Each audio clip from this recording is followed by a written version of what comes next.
ahead and get started here. So this chat today is about the Neuro Rehab App and the Pnf App. And I'm very interested in your perspectives related to the changes within the neuro section, within your own perspective about the Pnf App and the Pnf content. So without further ado, I always try to bring in a little bit of happiness for us faculty who have been in the trenches for the last 2 years. Let me just show a quick video here. Okay.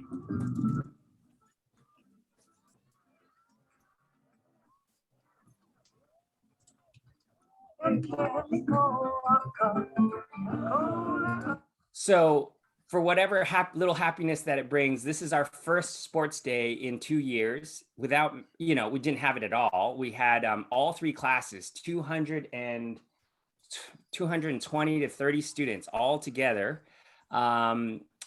playing team building games, volleyball, soccer, flag football, the whole gamut. And then a sweet reminder of those years in PT school. You remember our little PT school anatomy t-shirts, for those of you who can remember that far back. Look how cool their shirts are now. The anti-foosh club, right? How cool is that? So, oftentimes I think, we had tug of war, the different classes playing against one another. Here I am in my ketchup suit. The faculty were all asked to wear red. A ketchup costume was all I had. And I was just mentioning to Lane about how important the learning experience is tied to faculty trust, is tied to faculty relationship, is tied to relationship to one another. And I think in turn, all of that transforms into clinical care.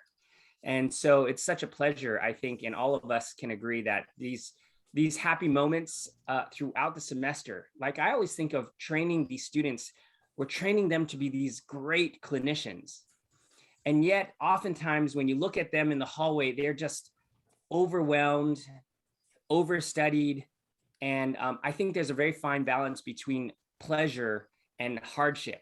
And those two combined in a proper ratio creates a very powerful learning environment. So I just wanted to share some of these happy moments that we have been experiencing. I hope many happy moments as well for you. They've been, admittedly, these have been tough years for all of us. So I want to mention a couple of the authors. So I'm going to pull this out of the way here. I want to mention a couple of the authors here related to Neuro Rehab App. So Sarah Kraft came to me and said, hey, Mike, I've got some stuff that I think would be really useful for faculty across the country. Could we talk about how to bring that in-house and how to share that? So Sarah's at Medical University of South Carolina. She's an associate professor there. She is the neurology residency director. And apparently in their neurology residency, they have all the patients have signed waivers where we can begin to collect videos of neuro patients. So I think that's a fantastic opportunity for us. And you'll see probably in the next 2 to 3 months, some very powerful neuro sims that Sarah has created and then PhysioU has recrafted that actually really help to tease out the clinical reasoning related to neuro rehab practice. So not only do we have these neuro games, these mini simulations, but we have these more extensive clinical reasoning development simulations that are coming. And when those come out, I will be sure to show them to you. We'll probably have a special session on simulations and how to integrate that into your classroom. But we're really excited at PhysioU to really take learning from just development of motor skill to actually interactive development of clinical reasoning in low stakes environments. I think that's a really critical component. Meet the students where they want to learn, create clinically relevant environments in which they can use the knowledge that they have, and know that that is an important stepping stone to actually helping them get to their lab practicals or their mentored evaluations or their mock evaluations. And lastly, in 2013, she was awarded the Neurological Education Award from the neurology section. So she's just this amazing visionary who is dabbling in technology, and PhysioU is just so excited to help bring some of that stuff to all faculty members.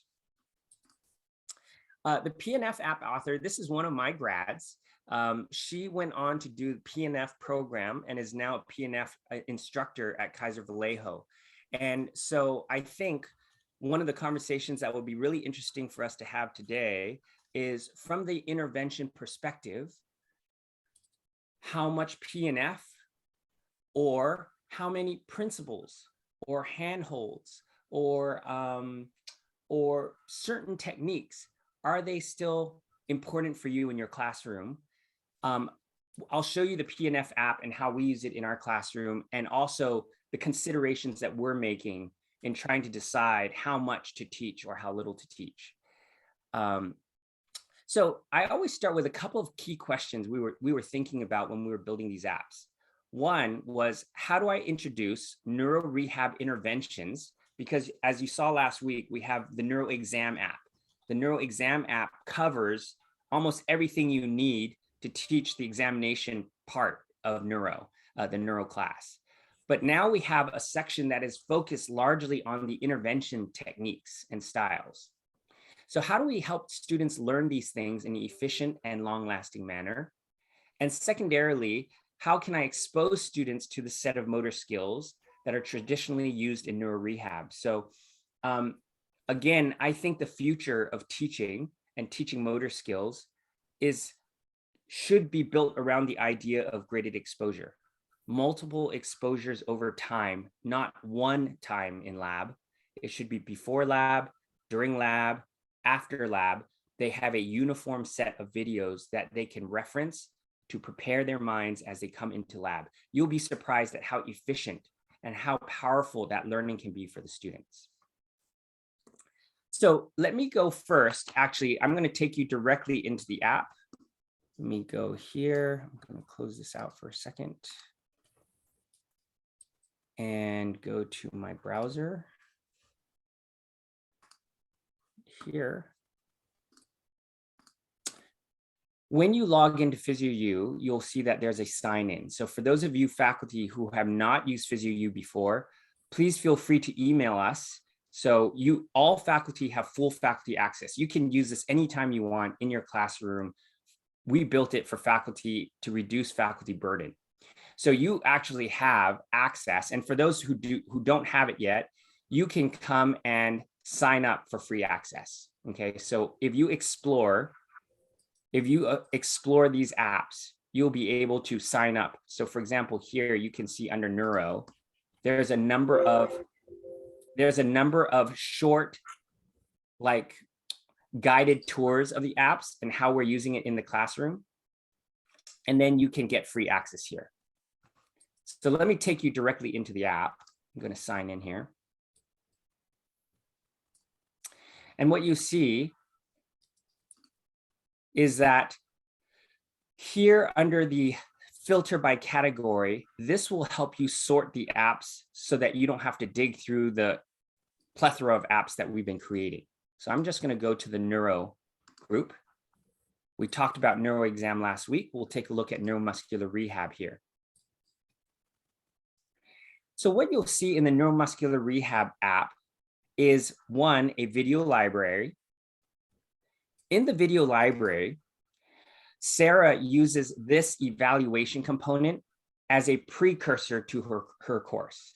So for example, there is a full history, a patient interview with a included mini quiz. So if I click on that here, click on that. Go, sorry, a little bit bigger. Oops, hang on one second. I'm going to click on view test. And you'll see that not only can the students watch the interview. Hey, hi, Malika. I'm Sarah. I'm going to be your physical therapist today. And I wanted to ask you a couple questions before we get started. Is it okay? Yeah. So what is your whole name? Malika Khadija Tolston. And Malika, can you tell me why you're here in physical therapy? Yes, I had a stroke August 10th, 2012. So as the students are watching, they are actually going through and taking this little quiz. So I'm just gonna make this a little bit bigger so you can see it. So as they go through the quiz, so this is low stakes learning. It just helps them kind of clue in or key into some of the information that we want them to glean from this particular segment of the evaluation. So whatever the test is, whatever they choose, they will have immediate feedback. So you can think of this really as a formative experience. Sarah uses this at the beginning of her class. They haven't experienced anything related to neuro yet. I think this is so powerful if you think about creating a soft scaffold, a picture in the student's mind about what a neuro eval looks like and what are some of the key elements that they should become more and more aware of. So think of this as a precursor potentially to your class. The students will just be assigned, guys, please go into the Neuro Rehab app, go to the video library and the evaluations. You can always copy and paste this link right into your lab handout or into your syllabus. And the students will come in here and go through and do their, for example, their gait observation. And here's the test questions, of course.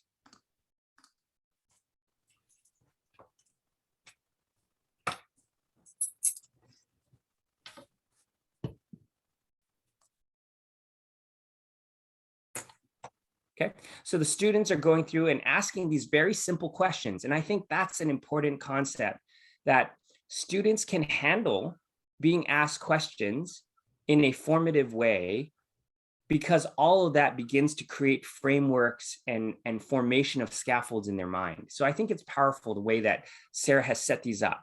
No risk, just watch, play, and learn, and let me form your mind. So this goes all the way through range of motion, tone, and spasticity assessment, objective outcome measures, right? So there's little quizzes for each component. And sensory testing, MMT, functional mobility observations, all of this is filmed on the patient. So just so that you have this in mind as a potential option for your students to just go through and play as they learn. I'm not sure whether this is the case for you. I suspect it is. So many of my students all ask me, Dr. Wong, I would love to see you do evaluations. I just want to see what it's like. I want to hear the things you ask. I want to see what you're thinking about. So this is one of those fantastic opportunities to allow students to really play through this and see how all of it comes together.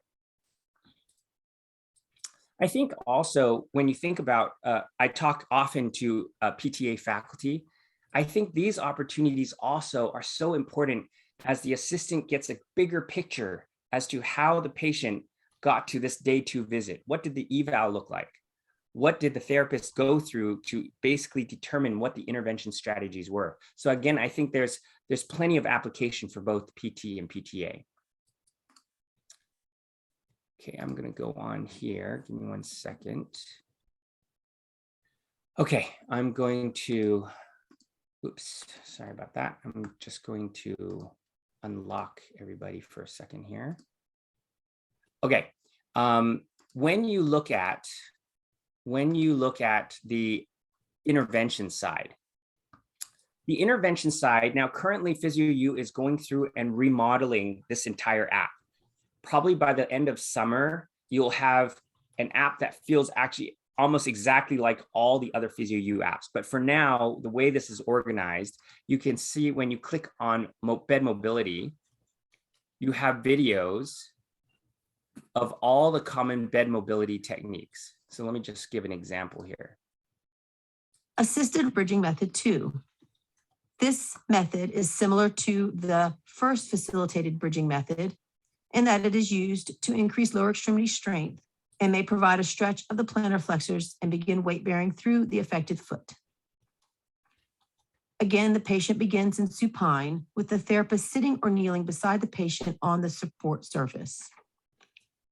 The therapist should first ask the patient to bend both knees to place their feet on the support surface, assisting them only as necessary.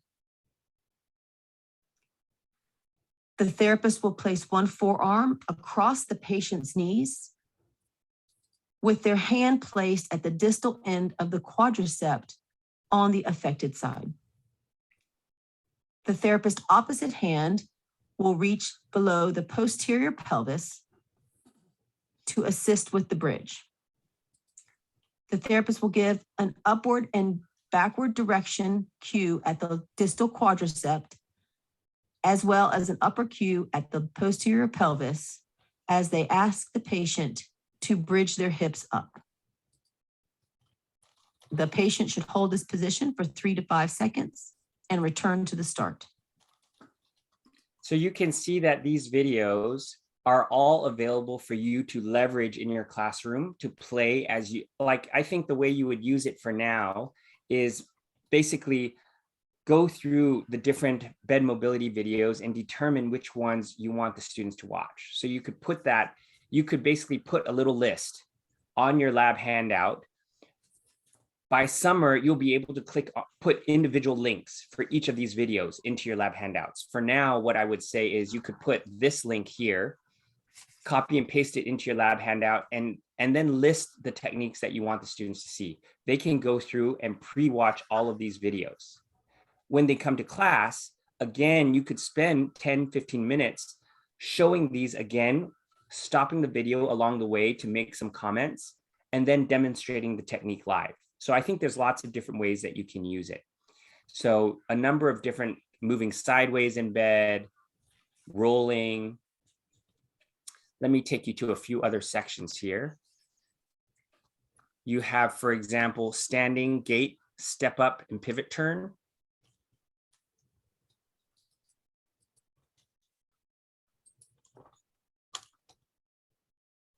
Let me just slowly roll through here. Controlling knee flexion and extension with a device.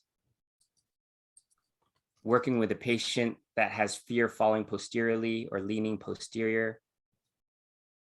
How to cue patients during gait. How to pivot towards the affected or the unaffected lower extremity. So let me just play a quick video here.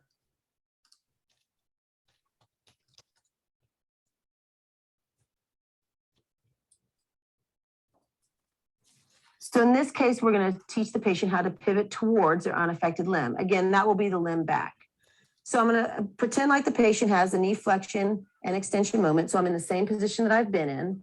The first thing I'm going to do is have them shift their weight onto their uninvolved leg, facilitate a step with their involved leg, have them load the involved leg and pivot their uninvolved leg by themselves.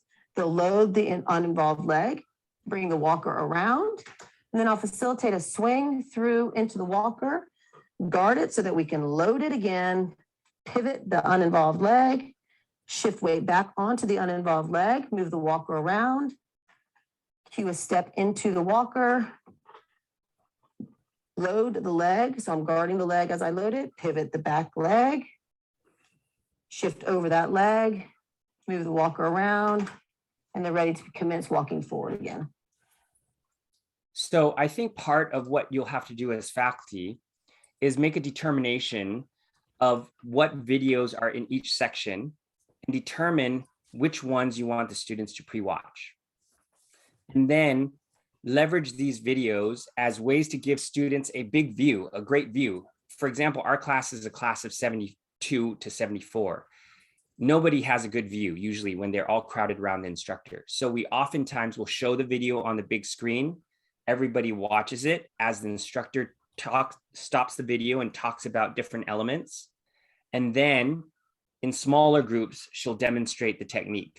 So we do split the labs typically in half, but even with 36 or so, it's hard to have students have a good view. The nice thing too is once the faculty member, actually, sorry, if you don't mind for now, if you don't mind muting yourself, some of you have left your voice on. Okay, and what I was saying is that if you demonstrate some of these techniques early on the big screen and you stop the video along the way to talk about it, students really now have a second exposure. Remember, they've watched these videos before they came to class. They're watching it one more time, and you are showing them where these videos are and why they're meaningful. That's the really powerful part of being really the sage. Instead of the sage on the stage, you're really the guide on the side. You have these resources now to show things that you would normally be trying to have someone manage your camera.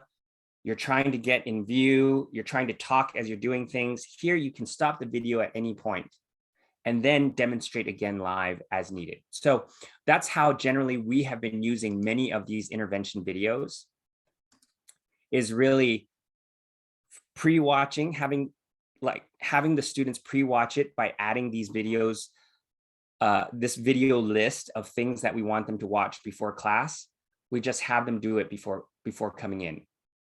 And then when they come to class, we open the app again. So I always, in every class, I will open the app. I'll say, guys, open up your PhysioU app. Let's go to the Neuro Rehab app. So I will show them how to find it. The more times you do that, the more they will learn to come to the resource when they need it. So then when they go to clinic later, it's not like they've just been clicking on links and they don't know how to navigate the app. I always show them.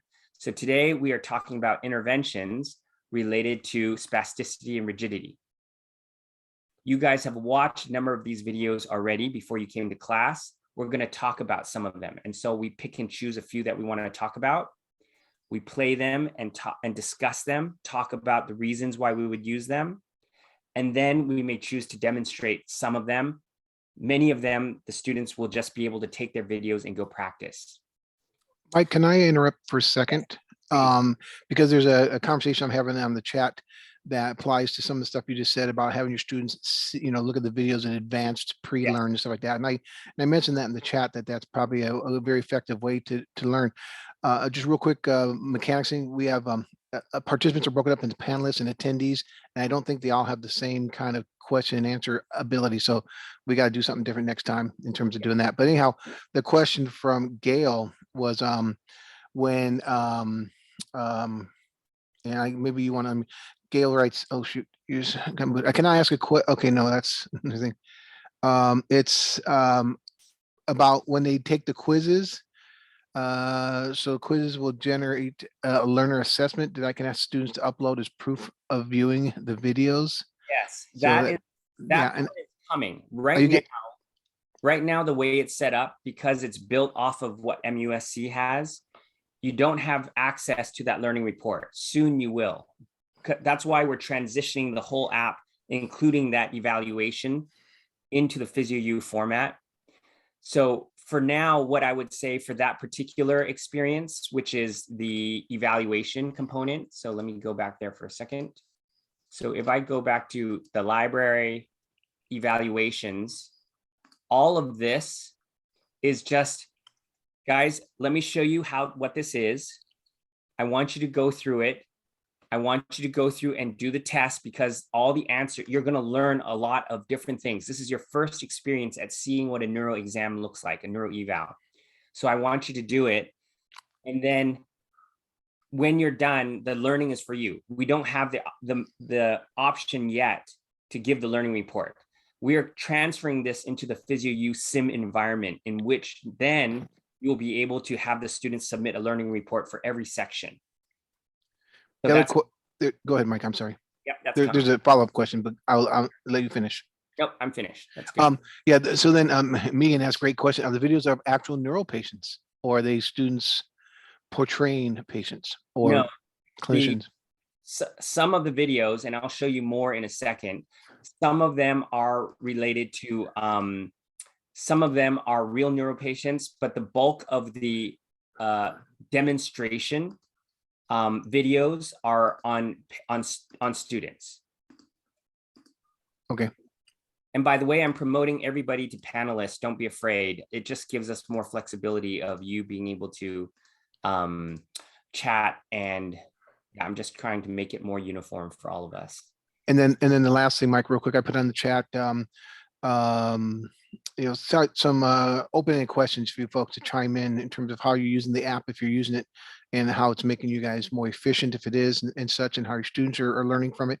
And secondly, Mike's contact information to one, either just email him, or if you want to make an individual appointment with him and say you and a couple faculty members to learn how to better use PhysioU, how to import stuff, how to do learning reports, stuff like that. That's also in the chat also. So please take a look at the chat. You'll see that there's information on how to have that occur. Yep. I'm done. Yeah. Don't worry. And for those of you, don't worry if you're declining the panelist thing. It's not a big deal. I think you're still able to chat. Okay. So let me move on and show you that there are a number of. So as I mentioned, you have all of your intervention techniques, and I think they are a blend of the most common intervention techniques that you would teach from all different perspectives. Let me slow down for a second, see if there's anything that you would want to see here. Are there any particular sections that I can kind of show you? Is there anybody who wants to unmute themselves, and I can just slowly scan through a few of these. So you can see there's some transitional movements. We did get one comment while you're scrolling down, Mike, and they're trying to choose which ones to have you portray. And Gail said that, yeah, she does use it. It's efficient. And also she said some students are using it as their study guide for when they're studying for board exams. They're using the PhysioU app to go back and review for that. So that's kind of a nice use of the app too. Yeah, absolutely. I think what you'll see is when I show you a few elements of the interactive learning components, there's a lot of things now within the PhysioU environment that can be used for helping the students play with their knowledge. Like I always wish I had the stuff like that. When I was in PT school, I wrote questions for myself because I didn't know what I knew or didn't know until I asked myself those questions. Well, we've built all of those for the students now. So you could leverage them as quizzes. You could leverage them as learning experiences. I'll give you a glimpse of that towards the end. So you can see that this is really just an eclectic combination of lots of different styles of neuro rehab in general. Okay. Now, let me go to the next section in the video library, which is a bunch of case studies. So what we've done here is Sarah has a number of different patients in certain key moments. So these are not full evals. They're just certain moments of strength and mobility interventions or stepping sequence interventions. The videos are pretty long. And what I've asked Sarah to do is create. So what you'll see down here is there are student questions for each of the cases. So you should be able to open. So I'm going to open one of these. And what you'll see is there is the basic patient layout and some simple questions that you can use to facilitate discussion in your classroom related to case study 1. So if I go back to case study 1, here is case study 1. So eventually what we're hoping to do is organize it a little bit better, perhaps turn these little case studies into mini sims, mini learning experiences that are asynchronous. The students can just do them and turn them in. But for now, what you have is some of these case studies do have these student questions that basically I asked Sarah, you know these videos, you know the questions that you usually ask. Faculty don't, the other faculty don't. Could you write out the case and the questions that you use to facilitate discussion? So these are here for you. They are not yet done in all sections, but as you go through these different sections, I think it's quite useful for you to take a look and see if there are videos that may be useful for you to talk about.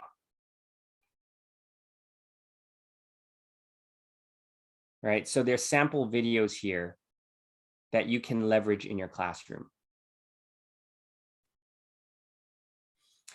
We will be evolving this as we bring this in-house a little bit deeper. But for now, I just wanted to show you that you do actually have a collection of nice patient-based videos that you can technically you can look through and use. You can open anytime. You don't have to find them anymore on YouTube. And so here is some of the, so case one for your spinal cord injury patients. Okay. The next thing I was going to show you is, so let me go back to the home page. Sarah really likes her outcome measures toolbox. She has tried to put a number of the relevant outcome measures that are commonly used into a place where you can easily access them.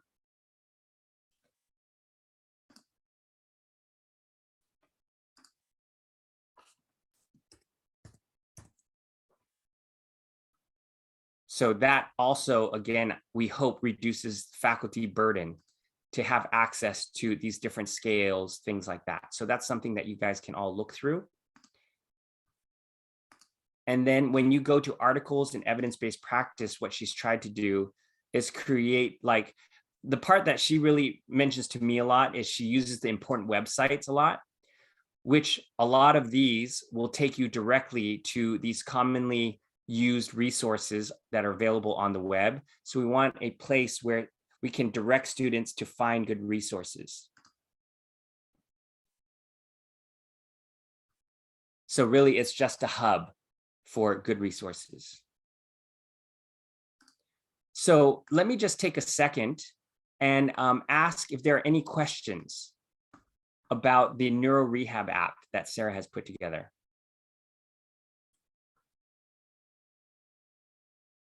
Any comments or questions?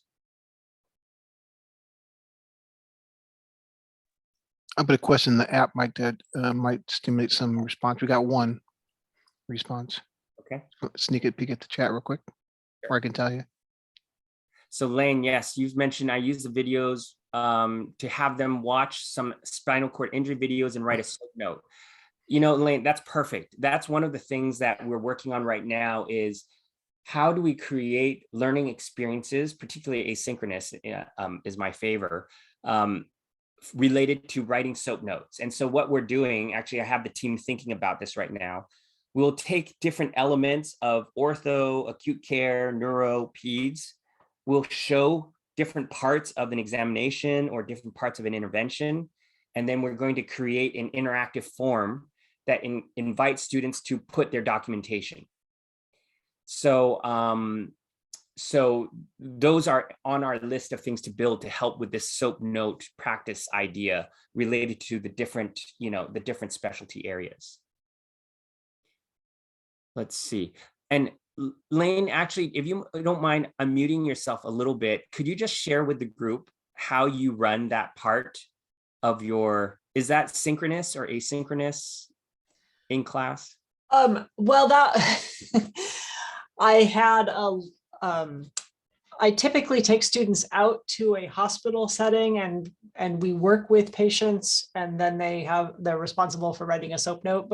But because of the COVID-19 epidemic, we didn't have the opportunity to do that. And so I was trying to find another way to get them some experience, at least watching patients. And so I liked the videos because they were all actual patients. Yes. There was, I think the spinal cord injury video had one or two patients doing some different tasks, different interventions. And so I picked a few of those for that unit and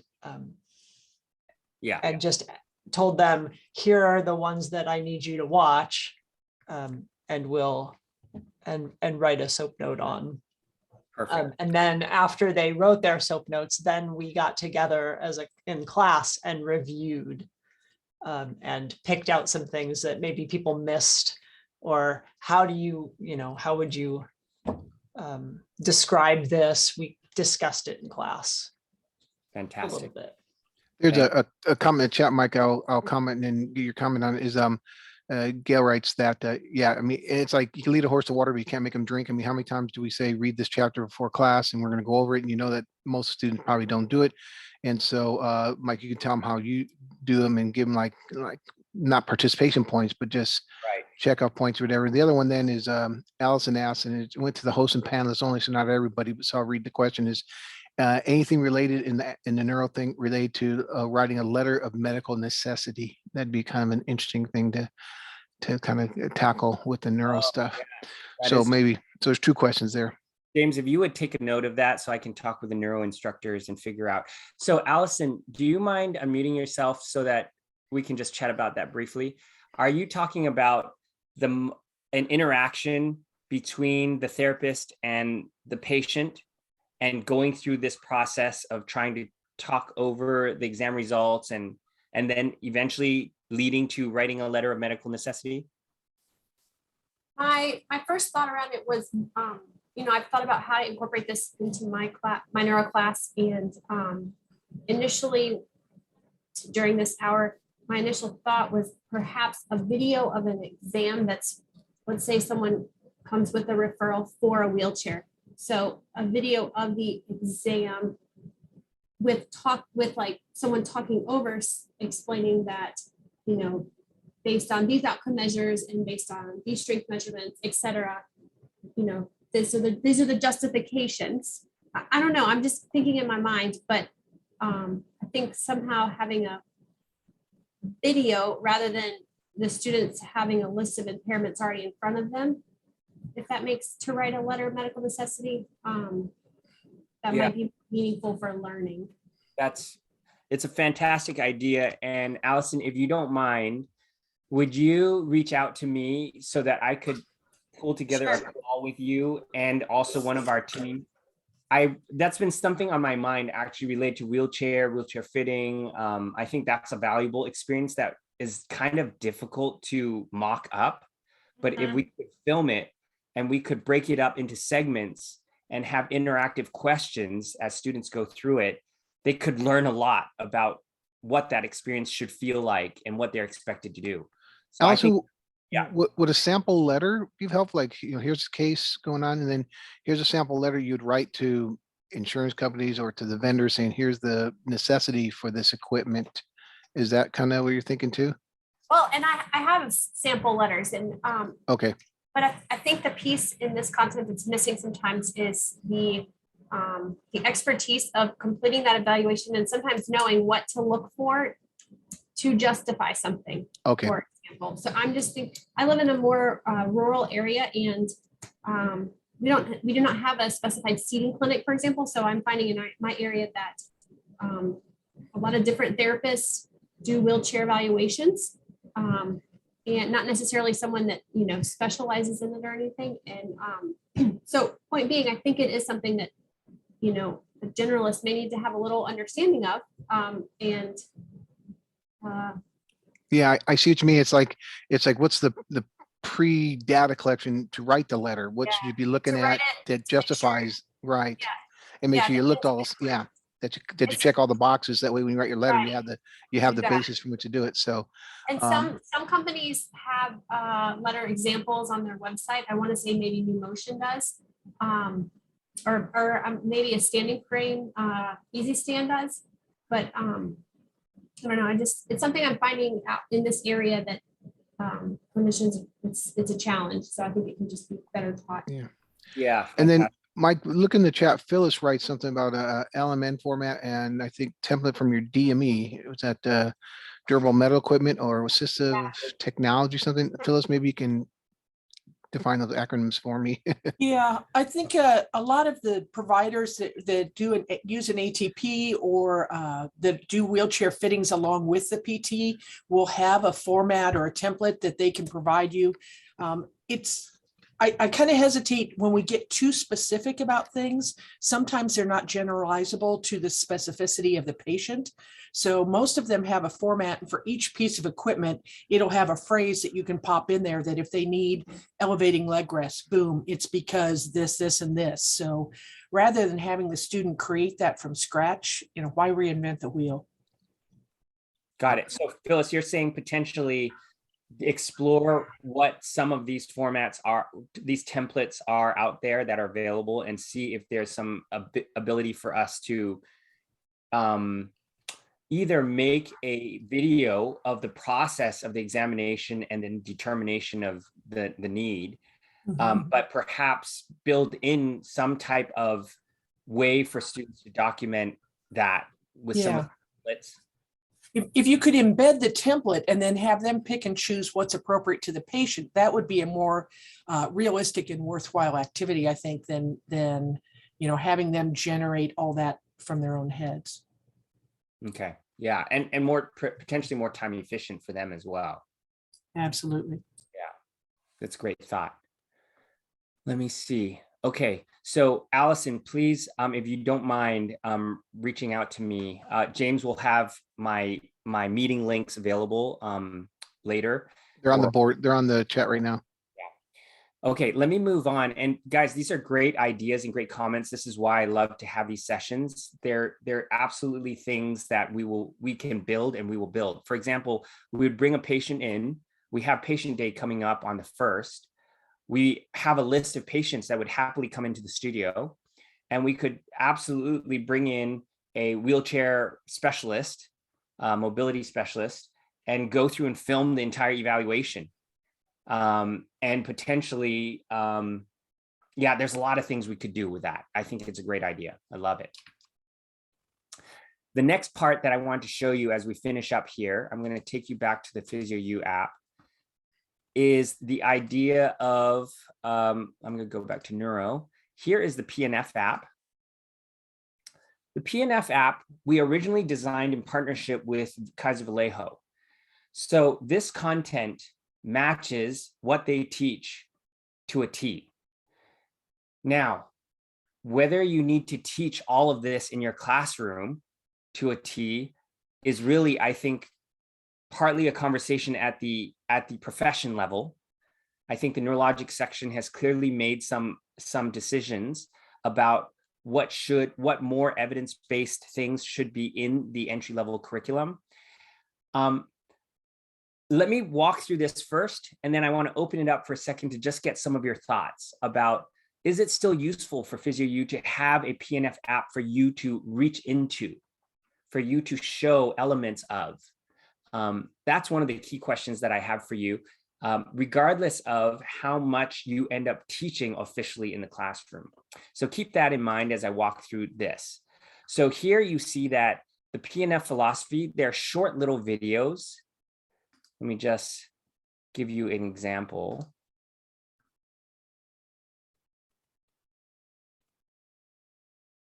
So we take videos of the techniques and we build them into this short little video clip of all the Pnf philosophy to illustrate a lot of the Pnf philosophy. Okay, so that's what the philosophy component is. Most of these don't have sound because there's nothing to talk about. Primarily, we're just illustrating this is what it's for: high repetitions to promote and retain motor learning. This is what it looks like.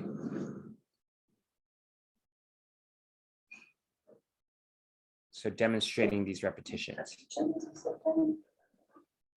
Then you can go into basic principles. Manual contacts.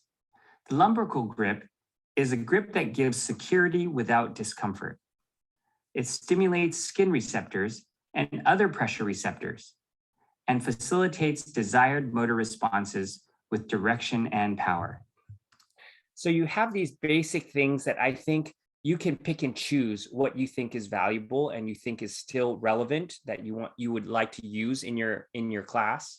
So you have a number of these different basic principles. Then you can move into techniques. You'll see that there's a little bit of overlap here between the Neuro Rehab app and the Pnf app. This one is strictly Pnf. So you can come in here and directly look for elements that you want to teach or you want to highlight. So let me just give an example here. She will give a quick introduction. Dynamic reversals. Her and I put together these PowerPoints. The purpose of this technique is to increase muscle power and endurance, increase active range of motion, improve the ability to coordinate change of direction, reduce fatigue, and normalize tone. From there, you can actually watch the technique. Dynamic reversals is a technique that we use to improve strength, coordination in a desired range. We go from one concentric motion into the other concentric motion. The key is that there's no pause or relaxation between switching. We'll do it for quadruped. Go ahead and push me forward. Next, and pull me back. Push me forward. And pull me back.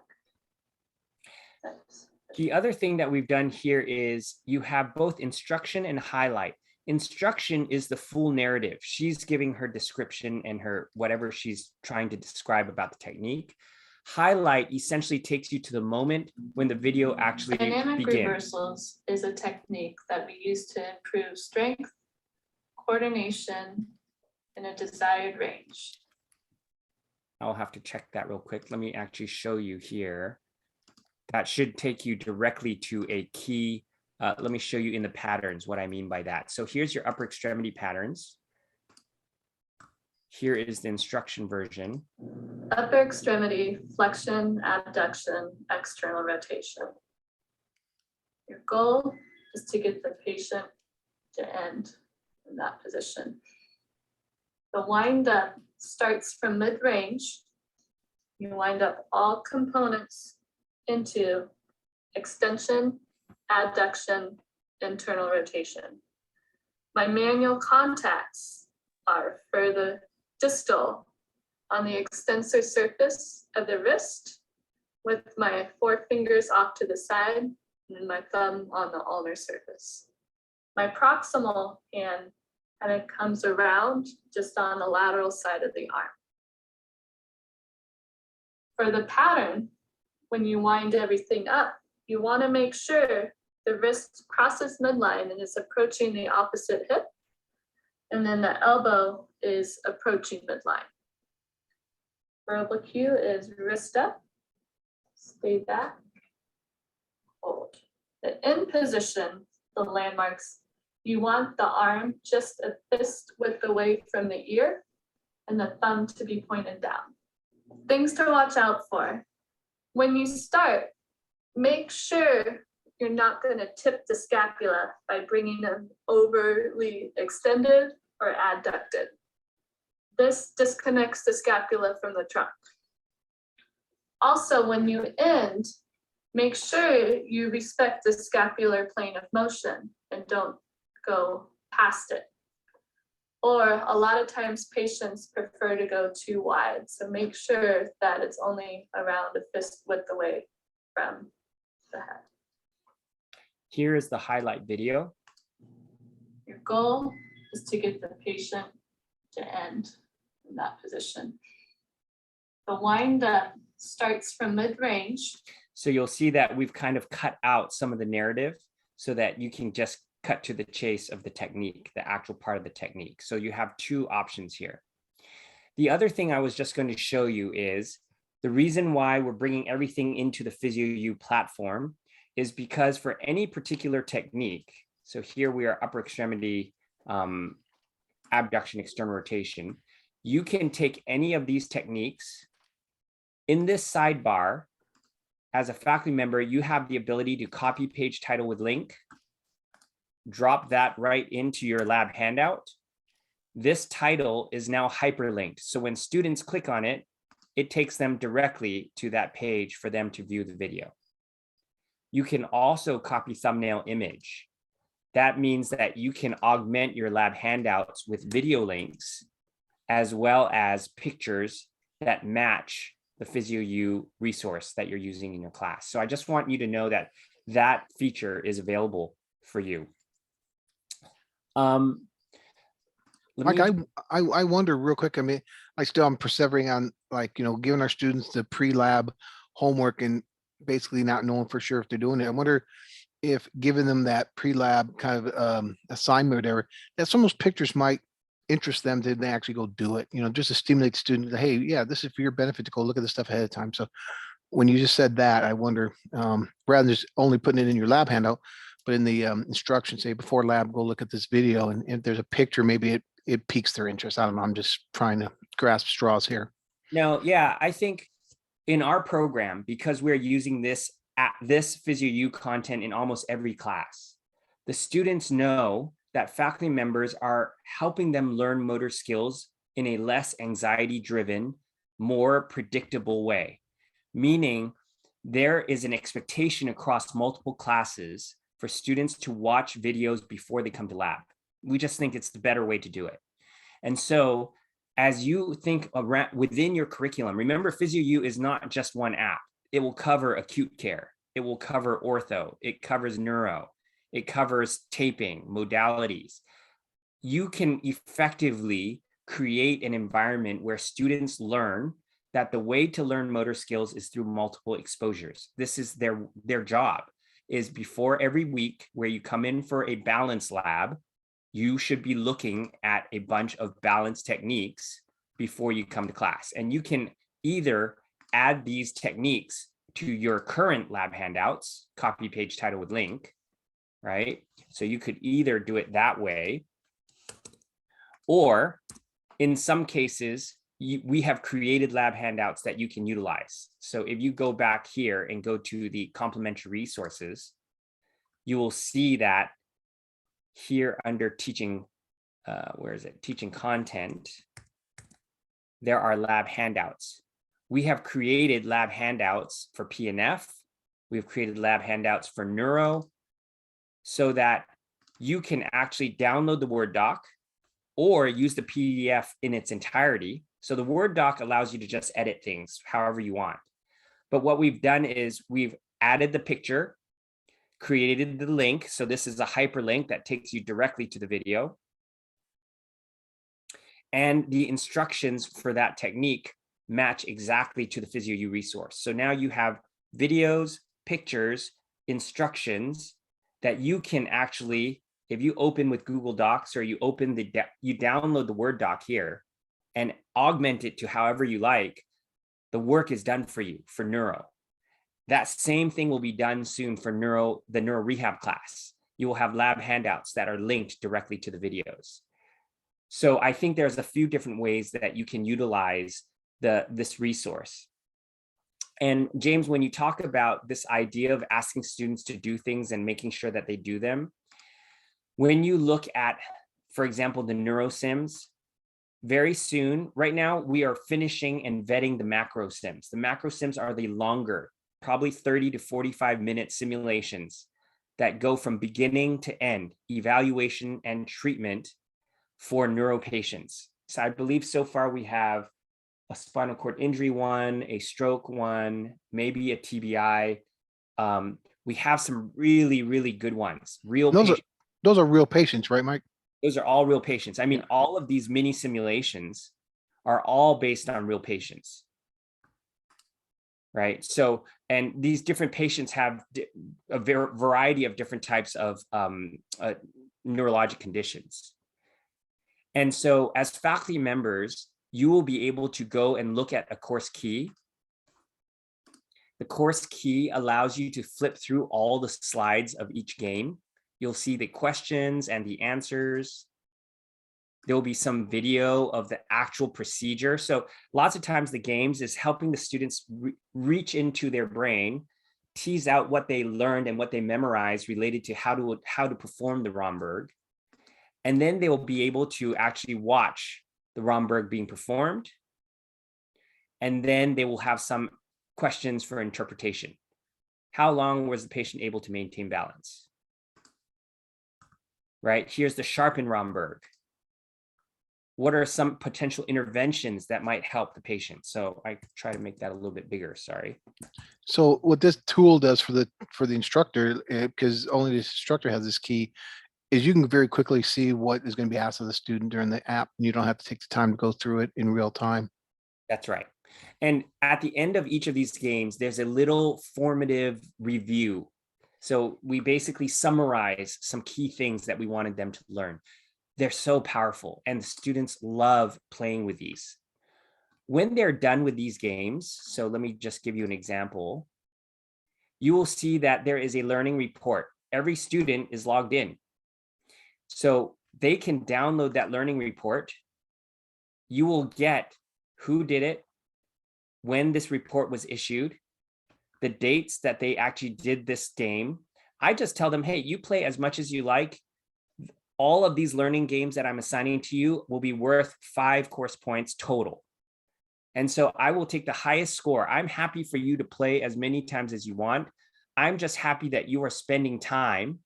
I know how much time you are spending engaging in the material. And basically what PhysioU is trying to do is bring the patients into your asynchronous or synchronous classroom so that students can now apply their knowledge in a contextually rich environment. I think that's such an important half step that is just really hard to do. And that's why we spent the whole year building things like this for multiple different areas. I mean, all the areas that we knew students are having a hard time with, wound care, you should see some of the wound care sims we're about to release. They're incredible. Physical agents, range of motion MMT, ortho simulations, neuro simulations, assisted device, acute care. Some of these are actually just quizzes. They're mini games that they can play to test their knowledge. Some of them are truly simulations that tease out clinical reasoning. Any comments or questions about that? I know we've run out of time, but any comments or questions? And in particular, I want to get your feedback on what are you going to do with PNF? What are your thoughts? Would you like PNF to be available in PhysioU so that you can pick and choose or leverage little parts of it that you think are still useful to talk about? If you don't mind unmuting yourself and just sharing your thoughts. Any thoughts from anybody?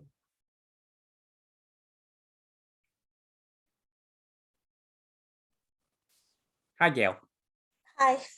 So I was just going to say, for me, having that ability to assign, and I'm so thankful that you did the interactive and so we can assign and get the learning reports. I used that in a class, the lines and tubes module. Yep. That you had. I gave them some resources to review, and then I had them go through the lines and tubes module because they're about to go to clinicals again. And I wanted that review for them. And I got so many thank yous from the students, like, this is great. Thank you for incorporating that right before we go to clinical, because a faculty member who's also in attendance here today, she taught that in fall. And of course she reviews it, but to have that something they have to go through, they have to refamiliarize themselves with it. And then when I gave a post-course survey, that was something every one of them went back to and noted. I was really glad that was included before clinical. Wonderful. Perfect. And then another two, Gail, like weeks later when they're in the clinical and, oh crud, I forgot what I remembered or reviewed, they can still go back to PhysioU and look it up. It's like Absolutely. it's like a textbook in their phone. Yeah. And it's a way to remind them, hey, you have that on your phone. If you're in clinic and something slips your mind, because you know it always will. I mean, 20 plus years here I am. I haven't done something in a couple of years. I might need a 10th progression from Syriacs that I did for manual therapy. I pull out the book because I can't remember what order do these go in, perhaps. So making them comfortable using those and going, you can forget, you can, or you want to refresh your memory, it's there and you've got this forever. My generation, we want to look something, you go to the bookshelf and look it up. The new generation, they just pull out their phone and look it up. So you can tell how old someone is by how they reference. It's funny. Yeah. Yes, I like my books, but I also like my books because I can show them to my patients and flip them open. I always kept netters handy so I could show them what we were working on and why, to help them to relate to what I was doing. And I could do that on my computer, but what if the internet's being quirky today? That book is always there, so you can tell how old I am. Yeah, absolutely. I mean, we are, I think we are very, I think there's a lot of important, there's a fine balance, I think, between historical techniques like PNF, I notice a lot of people are like, yes, please keep PNF. And this is the same idea that most faculty members have mentioned. We can pick and choose and help students understand the evidence behind interventions, and yet there are so many valuable components of PNF that I would like to teach, that I would like to help students understand. So I think that's a useful thing that many of you have written. So thank you for that. Julie, I will mention to the team if there's a way for us to click a button to have a video reloop. It sounds like that's something that would be valuable to you. Is that right? And Julie might have left already, but yes, I will talk with the team to see, to talk about that. I'm curious, are there other intervention techniques that we can film? Because I think some things are very proprietary that you would like to see in the neuro component of PhysioU. This is just kind of an open discussion at this point. Any thoughts from the faculty who remain here?